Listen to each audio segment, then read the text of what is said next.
ఖైరతాబాద్ ఖాళీ అనే దాంట్లో నువ్వు యాక్టింగ్ చేసినా కాబట్టి నా క్యూరియాసిటీతో అడుగుతున్నా, నాకు అసలు నీకు ఎప్పుడు అనిపించింది యాక్టర్ అవ్వాలని?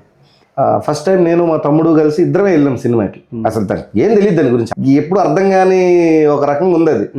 సినిమా చూసి బయటకు వచ్చేసరికి మైండ్ మారిపోయింది. తీస్తే ఇలా తీయాలి, యాక్టింగ్ చేస్తే అలా చేయాలని. నువ్వు అన్న దాంట్లో నాకు ఒక మాట ఉంది, తీస్తే ఇలా చేయాలి, చేస్తే అలా చేయాలి. అంటే నువ్వు యాక్టర్ అవ్వాలనుకున్నావా, డైరెక్టర్ అవ్వాలనుకున్నావా? రెమో సాంగ్ చూసిన అనుకో, దాన్ని తీయాలనుకోను, చెయ్యాలనుకుంటా. ఆ హెయిర్ స్టైల్, ఆ డ్రెస్సింగ్, ఇప్పటికీ అలాంటి బట్టలు ఎవడేయలే. సో ఆ టైంలో మనమే రెమోలాగా ఊహించేసుకోవడం, ఆ టైంలో మనమే అపరిచితుడు అయిపోవడం. రాములాగా మాత్రం ఉండదలుచుకోలేదు. ఛానల్ ఎక్కడ మారిపోతాయి బ్రో. ఇప్పుడు బడ్జెట్ లో తీయాలి. అపరిచితుల్లో 100 మంది ఫైట్ చేసినప్పుడు థియేటర్లో ఏ అరుపులు విన్నాను, ఒకటి స్కూటర్ వేసుకుని ఒక్క మనిషి వస్తా ఉంటే కూడా అదే విన్నా. రైట్, ఎవడి స్టైల్ ఆడిది. ఇక్కడ బడ్జెట్ తక్కువ, అక్కడ బడ్జెట్ ఎక్కువ.